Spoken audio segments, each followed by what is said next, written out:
만군의 여호와 이스라엘의 하나님께서 이와 같이 말씀하시니라. 내가 그 사로잡힌 자를 돌아오게 할 때에 그들이 유다 땅과 그 성읍들에서 다시 이 말을 쓰리니 곧 의로운 처소요 거룩한 산이여 여호와께서 내게 복 주시기를 원하노라 할 것이며 유다와 그 모든 성읍의 농부와 양떼를 인도하는 자가 거기에 함께 살리니 이는 내가 그 피곤한 심령을 상쾌하게 하며 모든 연약한 심령을 만족하게 하였습니다. 하시기로 내가 깨어보니 내 잠이 달았더라. 여호와의 말씀이니라. 보라, 내가 사람의 씨와 짐승의 씨를 이스라엘 집과 유다 집에 뿌릴 날이 이르리니 깨어서 그들을 뿌리 뽑으며 무너뜨리며 전복하며 멸망시키며 괴롭게 하던 것과 같이 내가 깨어서 그들을 세우며 심으리라. 여호와의 말씀이니라.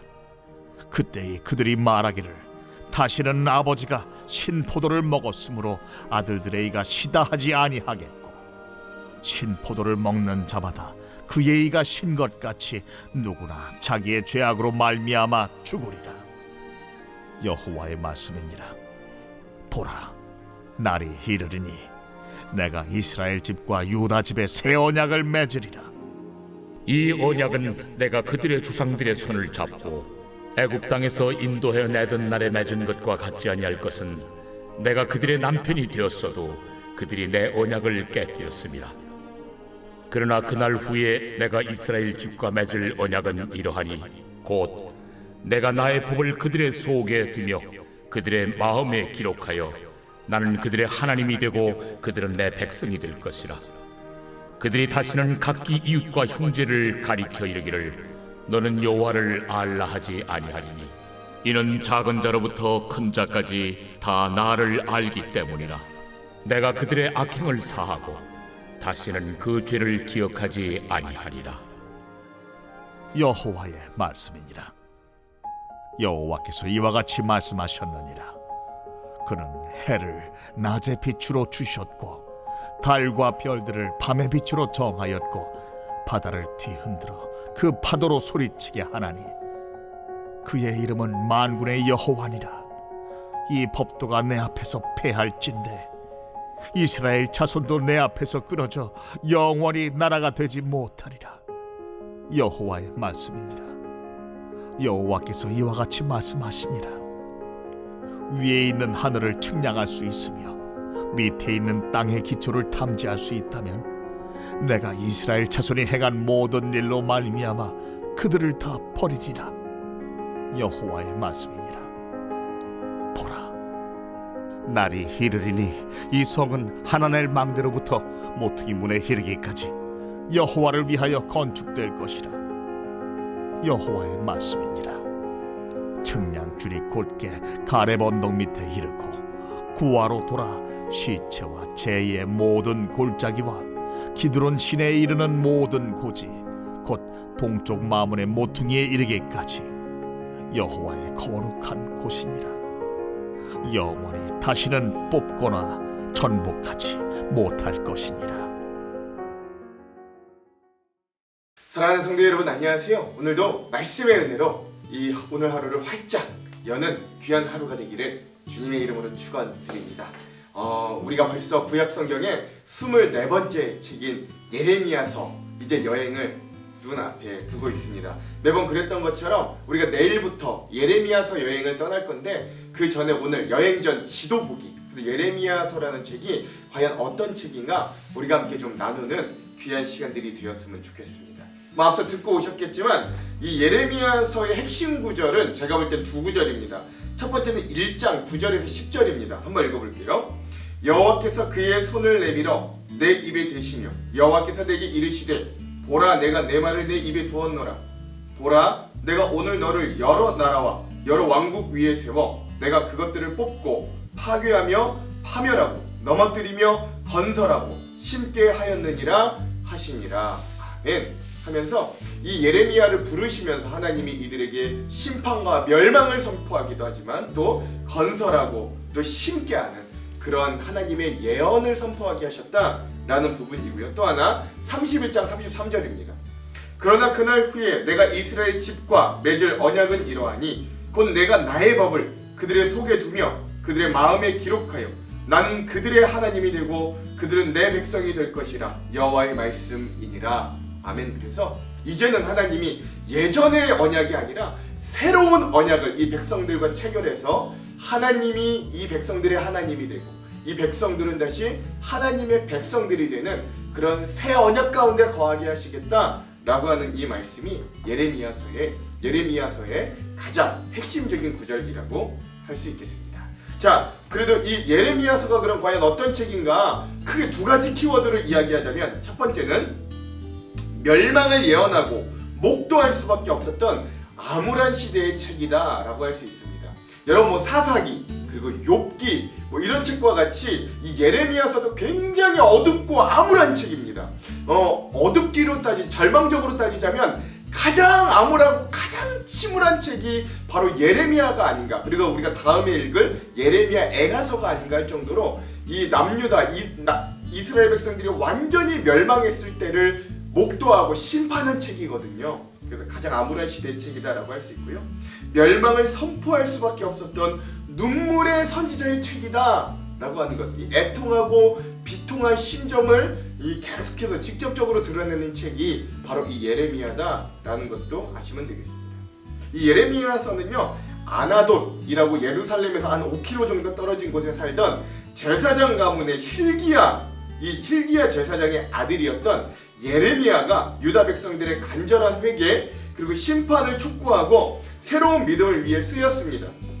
근데 예레미야가 직접적으로 쓴 건 아니고 그가 이야기를 하면 그의 동역자이자 서기관이었던 바룩이 대필해서 기록해 주었던 거예요. 이 예레미야는 유다의 멸망 직전에 활동하여서 유다와 예루살렘에 나타날 심판, 멸망만을 전했기 때문에 또한 여러 사람들에게 많이 핍박당하기도 하였습니다. 왕들에게도 그랬고요. 그래서 예레미야를 가리켜 종종 눈물의 선지자라고 부릅니다. 그는 자기 백성을 벌하지 않을 수 없는 하나님과 또 깨닫지 못하는 이 백성 사이에 서서 안타까운 마음으로 눈물을 흘리며 전달하고 싶지 않은 메시지를 전달할 수밖에 없었던 인물이었기 때문에 그래요. 누가 멸망을 선포하고 싶겠어요? 누가 하나님의 심판을 선포하고 싶겠어요? 그러나 하지 않을 수 없어서, 하나님의 명령을 거역할 수 없어서 그 멸망을 선포할 수밖에 없었습니다. 그래서 구약시대 가장 고통스럽게 활동했던 선지자라고 해도 과언이 아니에요.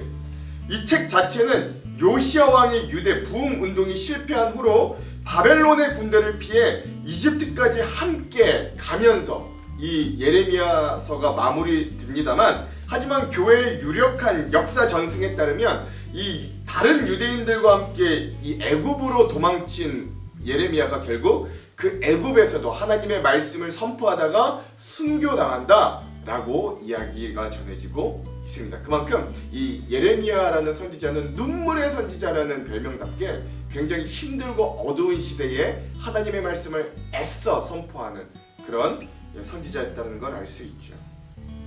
자, 그럼 개요를 한번 봐볼게요. 첫 번째, 예레미야라는 이름은요, 히브리어로는 이르메야후라고 합니다. 이게 무슨 뜻이냐면 하나님께서 세우신다라는 뜻이 있고요, 또 한편에서는 하나님이 던지시다라는 뜻이 있다고 합니다. 그러니까 이 예레미야서의 굉장히 이 이름 자체도 굉장히 중요한 거예요. 하나님이 심판으로 던지시는 모습이 강렬하게 나타나지만 또 한편으로는 하나님이 회복하시고 세우시는 모습이 이 예레미야서에 등장하듯이 예레미야라는 이름 자체가 하나님이 세우시다, 하나님이 던지시다 라는 이 뜻들을 동시에 가지고 있다라고 합니다.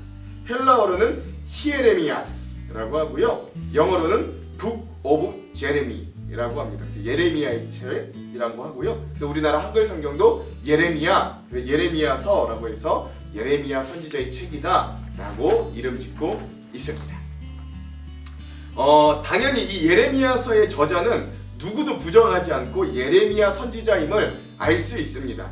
특별히 예레미야서 36장을 보면 예레미야 선지자가 이 모든 것들을 입으로 하나님이 주신 예언들을 설명하면 이 동역자이자 서기관인 바룩이라는 자가 그걸 모두 듣고 대필하고 또 낭독하고 이런 모습들을 잘 볼 수 있습니다. 그래서 이 모든 내용들을 전달한 이 예레미야서에 물론 바룩이라는 사람이 대필은 하였으나 그 저자라고 할 수 없잖아요. 그래서 이 모든 일들을 이야기로 말로 알려준 이 예레미야 선지자가 이 예레미야서의 대표적인 저자다라고 할 수 있습니다.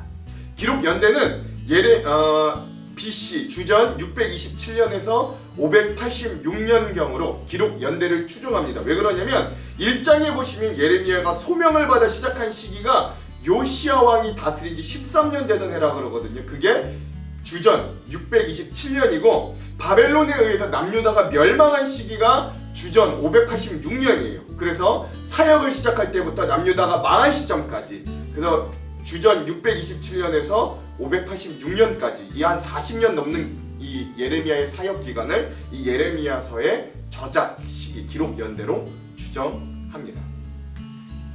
자, 우리가 또 역사적 배경을 좀 잘 알고 넘어가야 됩니다.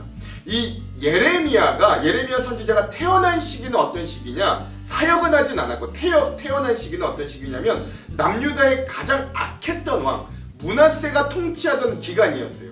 그러니까 태어난 시기부터 이 예레미야가 선지자로서의 출생이 굉장히 필연적이었다라는 걸 알 수 있죠.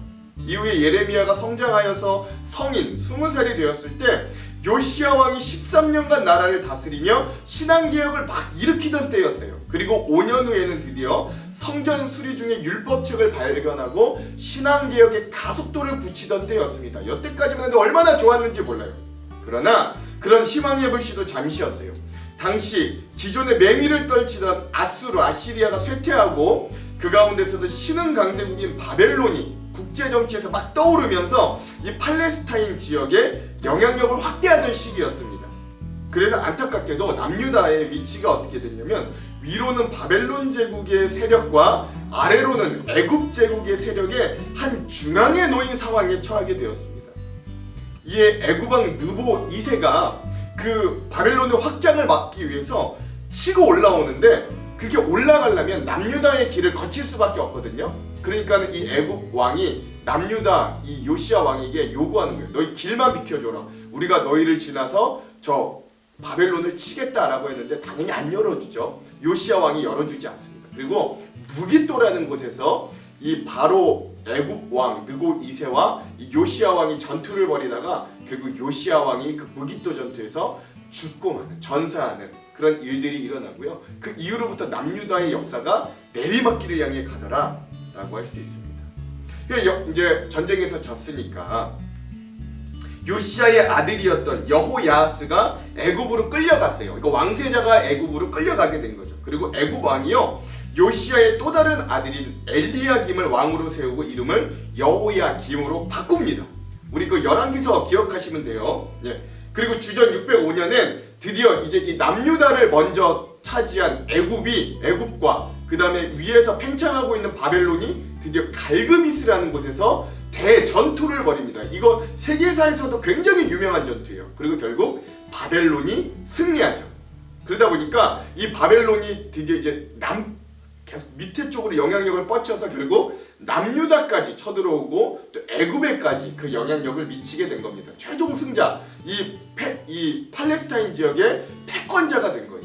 그리고 결국 1차, 2차, 3차에 걸쳐서 남유다는 계속 침공하고 포로를 끌어가고 이런 일들을 겪다가 결국 3차 침공인 주전 586년에 결국 남유다가 완전히 멸망하게 되는 그런 상황이 바로 이 예레미야가 활동하던 역사적인 배경이었다라는 것들을 아시면 됩니다.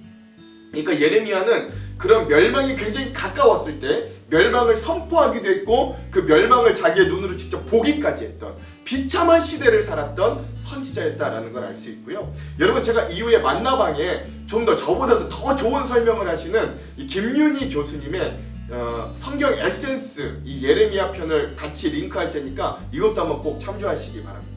자, 그럼 이런 예레미야가 우리에게 주는 세 가지 중요한 주제를 한번 나눠볼게요. 자, 첫 번째, 선지자의 비극적인 운명을 통해서 보여준 죄악에 갇힌 인간의 운명을 우리가 좀 발견할 수 있어야 됩니다.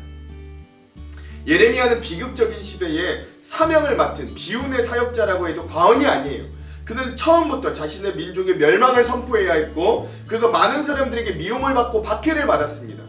그는 자신의 민족들에게 바벨론에게 항복하라, 그것이 하나님의 뜻이다 라며 매국노 같은 말을 전해야만 했고, 너희가 결국 망할 것이라는 듣기만 해도 굉장히 불쾌하고 기분이 언짢은 이야기만 해야 했습니다. 그러므로 예레미야는 이러한 비극적인 말씀을 선포하도록 명령하신 하나님과 먼저 갈등할 수밖에 없었어요. 물론 예레미야가 요나 선지자와 같이 도망가거나 피하진 않았으나 이런 하나님의 소명을 두고 엄청난 내적 갈등을 하지 않을 수 없었을 거예요. 결국 그가 하나님의 명령에 순종하여 그 메시지를 전하였지만 불쾌하고 매국노 같은 그의 예언에 앞서 말씀드린 것과 같이 동족들과 또한 갈등할 수밖에 없었어요. 그리고 결국 그 스스로도 수많은 박해와 미움의 대상이 되기도 하였습니다. 그러니까 즉 이 선지자, 이 비운의 선지자라는 이 자리를 그가 가짐으로 인해서 하나님과 갈등했고, 그는 그가 전해야 되는 메시지와도 갈등했고, 또 메시지를 전했을 때 그 메시지를 듣는 동족들과 민족들과도 갈등할 수밖에 없었다라는 것이죠. 전하는 메시지도 암울하고 괴로운데 그걸 전했다는 이유만으로 박해를 받아야 했던, 그러면서도 그는 결국 자신의 사랑하는 동족과 국가의 멸망을 바라볼 수밖에 없었던 눈물과 비극의 선지자였어요. 차라리 자기가 그런 멸망을 선포하면서도 이거 안 이루어졌으면 좋겠다 라고 했을지도 모르겠어요. 이런 예레미야의 상황을 통해 하나님은 이스라엘이 전적인 타락으로 인해 이러지도 저러지도 못하고 결국 망해가는 모습을 비춰주는 거죠. 그리고 그것은 결국 죄악에 gat혀서 멸망하고 죽을 수밖에 없는 우리 인간, 이러지도 저러지도 못하는 우리의 숙명을 또한 잘 보여주는 것이라 하겠습니다. 자, 두 번째 주제, 죄에 대한 하나님의 심판은 그래서 필연적이다라는 것입니다. 죄에 대한 하나님의 심판은 죄와 공존할 수 없는 하나님의 거룩한 속성으로 볼 때 이거 불가피한 거예요. 그렇죠? 만약 하나님께서 무분별한 사랑으로 우리의 죄까지도 아무 책임과 심판 없이 용서해 버리신다면 그것은 하나님의 절대적인 공의와 정의의 요구에 모순되는 거죠. 이러한 점을 감안할 때 인생의 본분 그리고 구원의 본질을 망각한 채 죄의 노예가 돼버린 남유다에 대한 하나님의 심판은 하나님의 공의로우심을 보여주는 것으로서 또한 오는 모든 세대들에게 그 모습이 경종이 되는 거예요. 내가 선택한 선민도 이렇게 심판받으니 이후에 너희들은 그 모습을 잘 기억하고 죄에서 떠나라 라고 하는 경고가 된다는 거죠.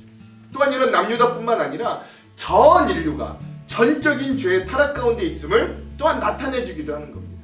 이사야서와 마찬가지로 이 예레미야서는 선민이든 그 이방인이든 대국이든 소국이든 간에 인간에게는 최종적으로 소망이 없음을 우리들에게 아주 장렬하게 알려줍니다.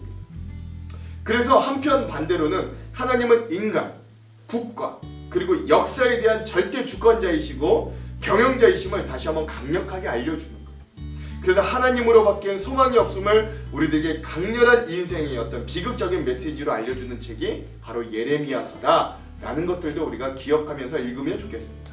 자, 마지막 세 번째 주제는 작고 적지만 그래도 한 줄기 빛은 남아있다라는 것이에요. 우리가 어제까지 앞서 보았던 이사야서도 무시무시한 심판이 선포되는 책이지만 그래도 이사야서에는 회복과 위로의 부분이 분명 적지 않게 있었습니다.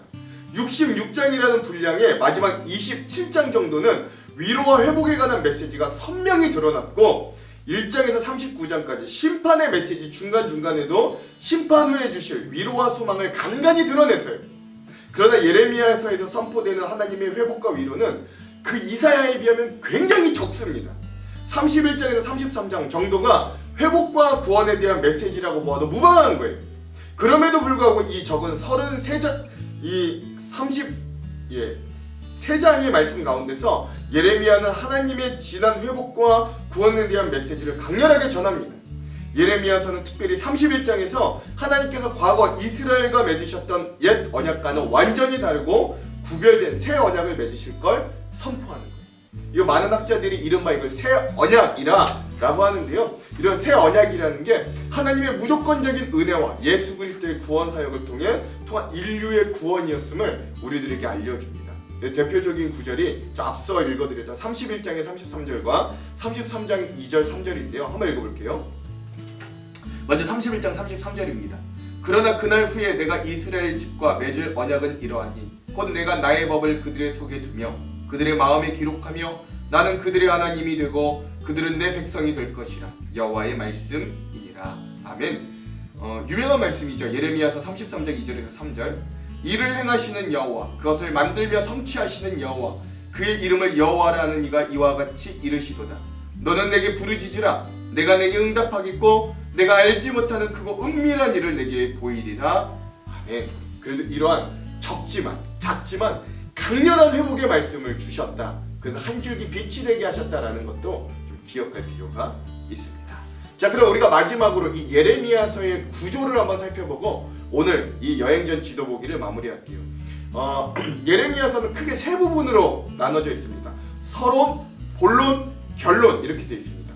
첫 번째 서론은 1장입니다. 여기서 예레미야가 하나님께 선지자로서 소명을 받는 장면이 등장합니다.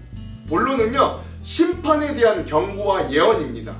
2장에서부터 마지막 전장인 51장까지 거의 대부분이 이 심판에 대한 경고입니다. 이 본론은요, 다시 5부분으로 나뉘어지는데요. 2-1은 2장에서 25장, 남유다 자체를 향한 예레미야의 직접적인 심판의 경고입니다. 12번의 설교를 통해서 심판을 예언해요. 2-2는 26장에서 29장까지 이 남유다를 향한 바벨론이 2차 침공을 하거든요. 그 가운데서도 고군분투하는 예레미야의 모습이 등장합니다. 2-3은 30장에서 33장, 예루살렘의 위로, 즉 회복과 메시아 왕국에 대한 희망에 대해서 이야기하고요. 2-4는 34장에서 45장, 바벨론의 마지막 3차 침공과 예루살렘의 멸망과 비참함, 그리고 예레미야 선지자의 고난이 등장합니다. 2-5는 46장에서 51장, 또한 남유다뿐만 아니라 열방을 향한 심판의 예언, 이 이사야서와 비슷하게 주변의 9개국에 대한 심판의 예언도 예레미야서에 등장합니다. 그리고 마지막 세 번째 결론은요, 예루살렘의 완전한 멸망, 그러나 여호야긴의 석방을 통해서 또 한 줄기 소망을 남겨두는 그런 52장이 결론이다 라고 할 수 있겠습니다. 여러분, 이렇게 우리가 이 눈물의 선지자의 예언, 이 예레미야서를 여행을 떠나면서 우리에게 또 깊고 진한 은혜들이 있기를 간절히 소망합니다. 이제 기도할게요. 하나님, 오늘 죄된 우리의 모습을 이 예레미야서를 통해 우리가 통렬히 바라보기를 원합니다. 우리가 은혜의 하나님, 용서의 하나님을 너무 맹신하여 때론 우리의 죄의 문제, 우리의 죄가의 대가를, 그 책임을 우리가 너무 등한시했던 우리의 모습을 이 여행을 통해 깨닫게 하시고 죄에서 멀어지려고 애쓰고 발버둥치는, 그래요, 주님이 우리에게 믿음으로 거듭나게 하신 그런 자리와 권한에 알맞은 자들로 이 여행을 통해 우리를 변화시켜 주시옵소서. 치료하시는 주님, 회복하시는 주님, 우리를 용서하시고 우리와 함께 동행하여 주시옵소서. 이 예레미야의 여행 가운데 우리와 함께 하실 주님을 기대하오며 예수님 이름으로 기도합니다. 아멘. 오늘은 이 영상 이후에 어노인팅 워십에 우리를 사랑하신 이 찬양을 듣고 영상을 마무리하도록 하겠습니다. 그럼 사랑하는 성도 여러분, 오늘 하루도 이 말씀으로 승리하십시오. 사랑하고 축복합니다.